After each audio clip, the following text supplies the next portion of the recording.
Recently, I had the pleasure of visiting Six Flags Over Texas in Arlington, Texas, which is located between Fort Worth and Dallas, Texas. I was very happy with my experience, and I'm very impressed with how the Six Flags parks are doing, or at least this Six Flags park. To start out, Six Flags Over Texas has a total of 45 attractions with 13 roller coasters, and this video is going to be discussing the roller coasters from the worst to the best roller coaster. And I liked most of the roller coasters. I didn't get to ride all of them because I was only there for one day and I did not have a fast pass. I went to Six Flags Over Texas during its Christmas event, so I got to see all of its Christmas decorations. Some of its rides were themed to Christmas, other things like that, which I really enjoyed. To start off, we'll start off with the number 13 coaster, Wile Coyotes Grand Canyon Blaster. This was a just normal kid coaster. It's pretty average. It has like a few drops, pretty short ones, some turns, some banked turns, stuff like that. I don't really have much to say about it. It's just like it's decently themed for a kid's coaster. Not too much theming, just the cars a little bit. But it's located fairly close to the entrance and kind of the back of a little kid's area. And it only goes to 15 miles per hour. It only has an elevation of 20 feet. So it's a fairly small kid's coaster, but I think it deserves the last spot. Next, we're going to go to a slightly bigger kids coaster, the Mini Mine Train. This one is still a mild thrill with a top speed of 20 miles an hour and a 20-foot elevation, but it is a lot longer. It has a longer duration, and I thought the theming for this coaster was a lot better. Because for a kids coaster, you wouldn't ever really expect much theming from it, but this coaster really exceeded my expectations for it. This is another one I didn't get to ride because I was not a kid, but I really did approve of how this coaster looked. It's next to the big mine train, so for kids trying to build up to rides, they can see what their next biggest ride would be. There's not really any drops that are as big as the Wile E. Coyote ones that I remember, but I really liked it. I think it really deserves the number 12 spot. Now for number 11, which is the Runaway Mine Train. This ride I thought was really good. It's a long ride. It's actually very long. It's 4 minutes and 45 seconds, but it has an elevation of 35 feet, so it's fairly not very tall ride, but it's a really long 2,500 foot of track, and it was opened in 1966, which means it's a very old ride. This ride I thought was really cool because it had some really nice theming throughout, some dark areas, not necessarily dark ride-esque, but still some pretty decently dark ride areas. You go into a little tunnel and then it has old wood stuff. It actually looked really nice. This ride had a lot of S turns that you'll just kind of go through. It's near I think it's near the left side of the park from what I remember. Yeah, I really, really liked this ride. I think I also didn't get to ride this one, sadly, but I walked past it, did a lot of looking at it, things like that, so I kind of studied it. In the number 10th spot, I have Pandemonium, which might surprise some of you that Pandemonium would be in the 10th spot, but for me, this is where it belongs. I've done a lot much, but I also didn't get to ride this one. I've ridden other Pandemonium clones, but sadly, I didn't have enough time for this one because the lines on these get very long very quickly throughout the day. Pandemoniums are good, but I prefer the coasters ahead of this a lot better than just the classic Pandemonium because they aren't too intense. Number 9 on our list is Judge Roy Scream, which a lot of people, this is one that was closed when I was there. I didn't get to ride it because this ride was closed. When I've looked at videos of it, I also thought this is one of the most pretty rides. I got to see the sun set over it, the sun set over the ride, and it was really pretty. And I thought that this ride looked fun, and it looked like it had some decent forces, decent stuff like that, and that it was kind of secluded from the rest of the park, so you can look over and see the rest of the park, but it's on the other side of a lake, which the design of the entire area is just very pretty. It's an out and back coaster. It's 2,480 feet with a 65-foot elevation and a top speed of 45 miles an hour, which is a really good location and really good type of roller coaster. It's a older wooden roller coaster, and I honestly thought that it looked really nice, and I wish I could have ridden it, but this is where I think it belongs at the number 9 spot. Next up, we have La Vibora at number 8. And I was this is the final ride on the list. Well, yeah, the final ride on the list that I didn't get to ride because there was like a 2.5 hour wait, like an hour into the day. Because I was there during Christmas week, so it was very crowded, and I did not have a fast pass, sadly, so I did not get to do as many of the rides as I wanted, but I got to do a lot of them, which I am really happy about. This ride is a bobsled coaster, and I thought it looked really fun. It's an Intamin bobsled, and it's 1,490 feet long, and a 64-foot elevation drop.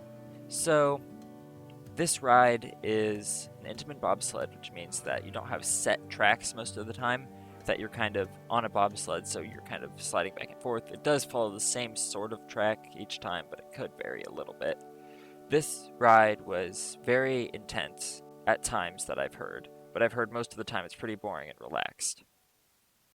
Being relaxed, though, isn't necessarily too bad of a thing, because with this design of coaster, you'll be excited the majority of the time that you're riding, just because of how cool the design is that you're on like a bobsled type vehicle. It's actually really awesome.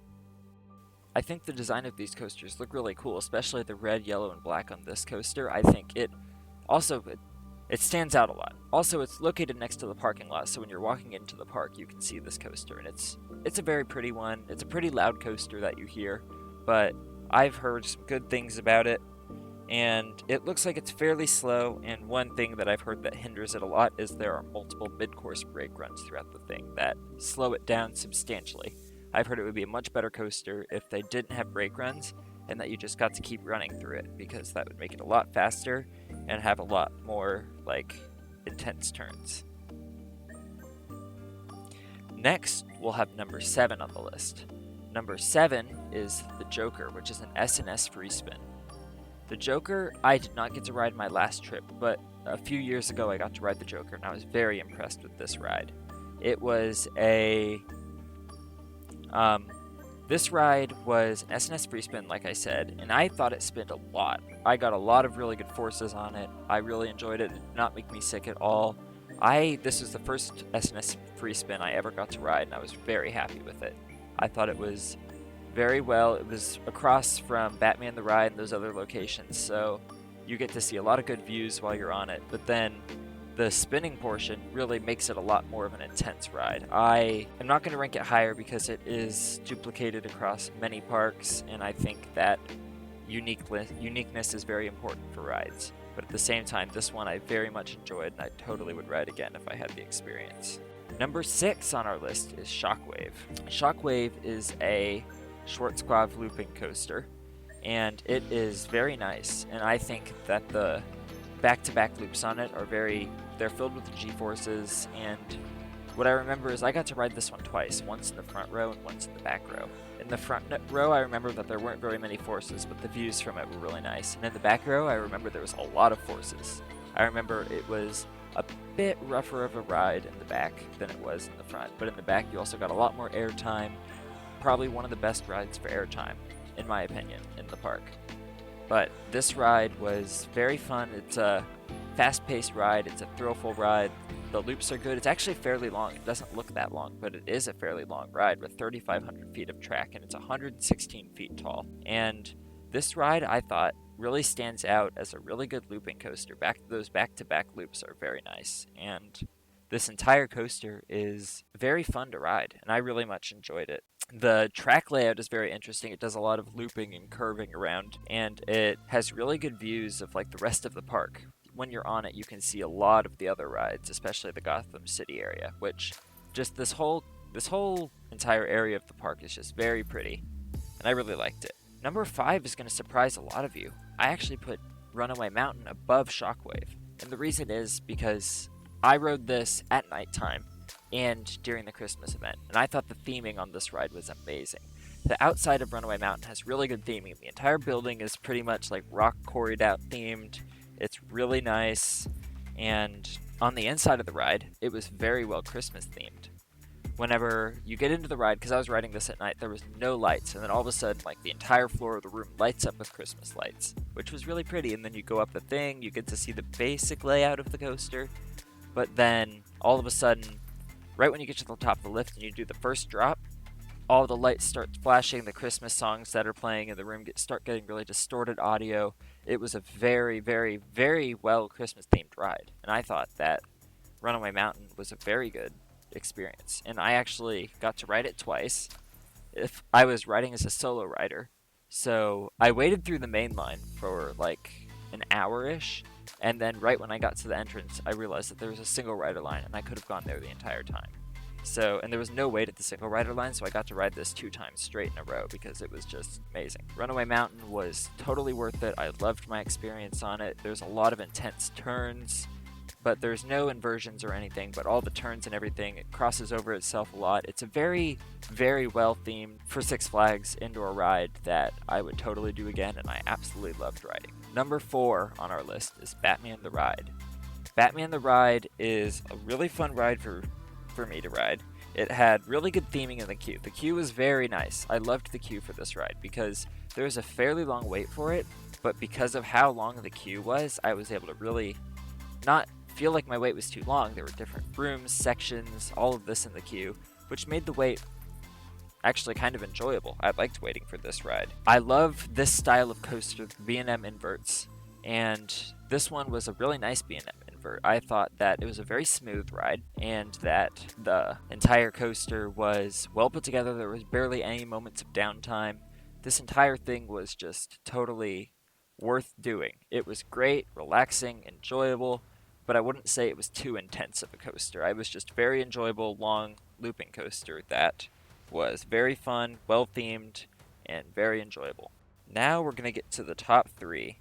Keep in mind that the top 4 rides here are like a higher tier than the rest of them. They're all really good, they're all pretty intense, it's a really good top 4 for a park. And top 3, I'm going to keep the delay away, is Titan. And I know some of you guys might be thinking, why did you put Titan so low? Titan's a really good ride.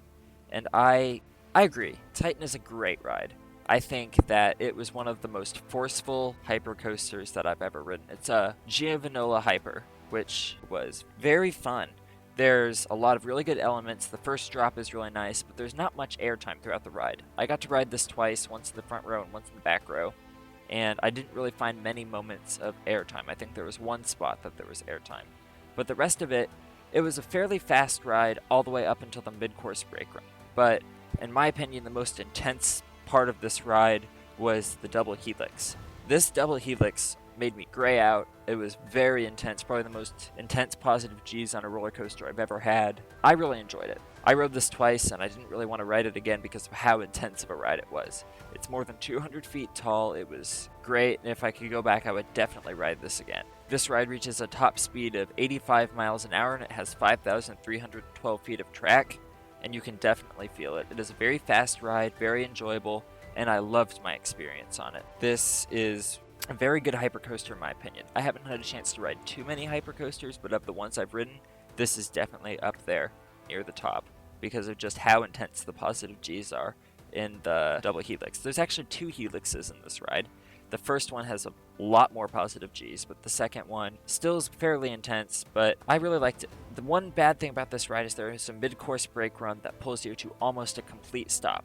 And then when you're at that, you're just like hanging over the edge for like 5 seconds, which I guess is cool, but it's just like you're stopped. And then you just start slowly picking up speed again around a turn. And it's just not as intense as it could have been if there was not a mid-course brake run. But all in all, I thought this was a great hypercoaster. It skylines the park and you can see it from almost everywhere. It's great. The one other good thing about this coaster is the entrance is kind of hidden. So this coaster only ever had a max line of maybe 45 minutes compared to the rest that had like 2.5 hour waits. Because no one knew how to find this coaster. It's hidden behind like a picnic pavilion and sign area. It's really kind of hard to find, but I loved it. I would definitely recommend doing this coaster. It's really good. I'd prefer probably the front row because both rows are very intense, but the front row in this one you have good views from, so I would really like this one.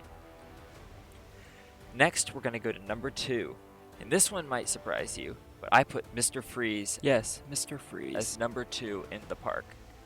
I really loved Mr. Freeze. I hadn't done a Mr. Freeze coaster before my recent Six Flags Over Texas trip, and I was amazed at how good the theming on this ride was. For a Six Flags ride, this ride had absolutely amazing theming.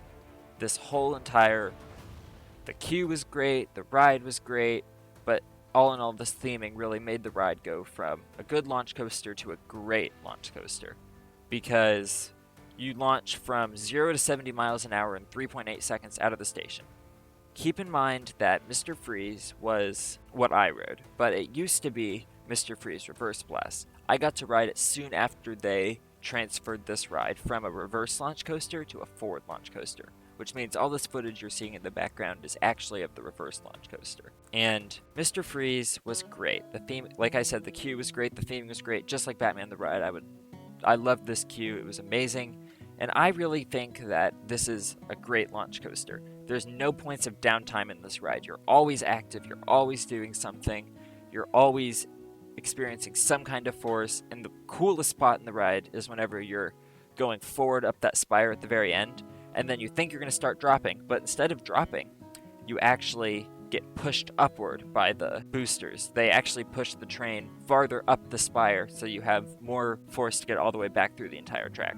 And I think this entire ride is just well put together, great ride. The only reason I put this in number 2 instead of number 1 is because I think it's about even to the number 1 coaster. And because this one is a clone, well, this isn't a clone, but because there's a second one of this at Six Flags St. Louis, I decided that this next coaster, which is a unique one, is very good and deserves the number 1 spot. So you all probably know by now what the number 1 coaster is, but I'll tell you. The number 1 coaster at Six Flags Over Texas is the New Texas Giant. And the New Texas Giant was such a good roller coaster. I got to ride this one in the very front of the train and the very back of the train. And in the front of the train, it is one of the smoothest hybrid coasters I have ever ridden. This coaster was great. I loved it. In the front there, you didn't really experience too many forces, but you got great views. You got to see the entire track. It was great. There's almost no moments of downtime in this ride, which is absolutely wonderful for any thrill seekers.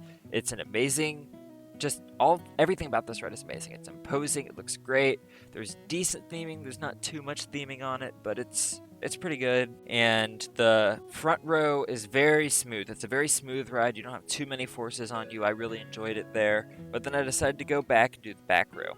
The back row is what made this ride absolutely amazing. In the back row, you get so many forces. You're pulled over the first hill, which means you're launched into the first drop. Every single moment of the ride is intense, scary, great. I loved it. And the thing about this ride is that it used to be just an old wooden coaster, but RMC came in and RMC'd this ride. And RMC does such a good job on all these rides that they overdo. But it's just RMC is great when they redo rides. And this New Texas Giant is absolutely wonderful. In the back, like I said, is very forceful. There's tunnels in the end, and each of those tunnels you get airtime moments in. Every single turn you get an airtime moment in. It's just absolutely stunning ride. And another reason I put this in the top is because I rode this at the very beginning of the day, which means that it was probably running slightly slower than it usually does, and I still enjoyed it this much. And I can't imagine how amazing a night ride on this coaster would be. If you took a night ride on this coaster, it would be absolutely amazing, and I would love it so much. This coaster, all in all, is the best roller coaster at Six Flags Over Texas, and I would definitely recommend getting here to this entire park right when it opens and running straight to this coaster, because this coaster gets super long lines very quickly. I got to ride this twice before there were any lines in the park, and that was perfect. And right after my second time, there was already a 30-minute wait. So this ride, absolutely wonderful. I absolutely loved it, and Six Flags Over Texas has a great roller coaster lineup. New Texas Giant, amazing. Titan, amazing. Mr. Freeze, amazing. All three of these, all of these coasters are just really good, creating for an amazing coaster lineup at an amazing Six Flags park. Thanks for listening.